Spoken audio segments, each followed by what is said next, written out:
Hello મિત્રો, હું ઉમંગ. મિત્રો, તમને આજે મારે એક વાત શેર કરવી હતી.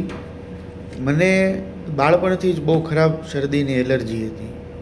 એલર્જી એટલે કે જ્યારે મને છીકો ચાલુ થાય આવવાની, નાકમાંથી પાણી આવવાનું ચાલુ થાય, એટલે હાથ રૂમાલથી તો મેળ પણ નહોતો આવતો, નેપકિન જ જોઈએ સીધો. એટલી ખરાબ છીકો આવતી હતી અને ભયંકર. એક એક, બે બે કલાક, ત્રણ ત્રણ કલાક સુધી અખંડ છીકો ચાલુ રહી, એટલી એલર્જી હતી.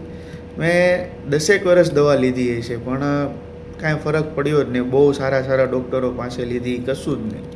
પછી એમ કીધું કે નાકનું ઓપરેશન કરાવીને હાડકું કટ કરાવો તો તમને અસર થાય તો થાય એમ.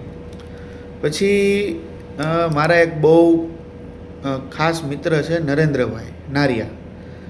તો હું એમને સાઉન્ડની ને એની શોપ છે અને હું બાય પ્રોફેશન સાઉન્ડનું બિઝનેસ કરું છું. તો હું એમની પાસે બધું લેતો હોઉં છું. તો એકવાર અમે એમને બેઠા બેઠા વાત કરતા હતા તો વાત નીકળી કે ભાઈ આ એલર્જીનું એ સોલ્યુશન છે એમની પાસે એમ. એ એકવાર હું જ્યારે ગયો ને કંઈક લેવા માટે, તો એક છોકરાને એ કરી આપતા હતા એલર્જી સરખી. તો મેં પૂછ્યું, આ શું કરો છો એમ? તો એ કે હું એલર્જી સરખી કરું છું. મેં કીધું, મને જ છે આટલી ટાઈમથી એલર્જી છે, થતું નથી સરખું, દવાઓ લીધી આ તે.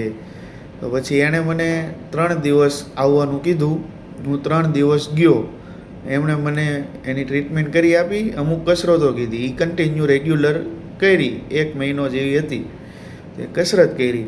અત્યારે મિત્રો, નરેન્દ્રભાઈએ જે મને કરી આપ્યું ને ટ્રીટમેન્ટ, એની 1.5 વર્ષ ઉપર સમય થઈ ગયો છે. એલર્જી નામે મારા શરીરમાંથી નીકળી ગઈ છે. 0% એલર્જી એમ. એલર્જી જે મને જેટલી ભયંકર હતી, જે ઓપરેશન સિવાય જાય એમ જ નહોતી ડૉક્ટરોના કહેવા પ્રમાણે, એની બદલે અત્યારે એલર્જી જ નથી. હું ગમે તેટલું ઠંડુ ખાઉં, ગમે તેટલા તડકામાં કે ધૂળમાં જાઉં, તો મને શરદી થવાનો કે છીકો આવવાનો પ્રશ્ન એકદમ સોલ્વ થઈ ગયો છે. બાકી તો પહેલાં તો હું ખાલી રોડ ઉપર એમને નીકળું જો, મેં માસ્ક ના પહેર્યું, જરાક એવી ધૂળ આવી જાય એટલે પૂરું. એટલી ખરાબ એલર્જી હતી, જે મને નરેન્દ્રભાઈએ બહુ સારી રીતે એલર્જી મારી મટાડી દીધી છે. બસ મિત્રો, આ એટલી જાણકારી તમને શેર કરવી હતી. મને એમ થયું કે મારા થકી જો તમારી કોઈની પણ હેલ્પ થઈ શકતી હોય, તમને પણ એલર્જી તમારી મટી શકતી હોય, તો શું કામ નહીં. અને નરેન્દ્રભાઈ બહુ જ સેવાનું કાર્ય કરે છે. એકદમ મસ્ત ટ્રીટમેન્ટ કરી આપશે, એલર્જી બધી તમારી દૂર થઈ જશે.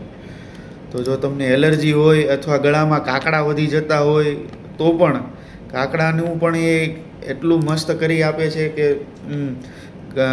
ટોન્સિલ્સ જેને કહેવાય, કાકડા વધતા હોય, ઘટતા હોય, સોજો આવતો હોય, એવું કંઈ પણ થતું હોય તો એકવાર નરેન્દ્રભાઈની મુલાકાત લ્યો, ચોક્કસ તમને ફાયદો થશે.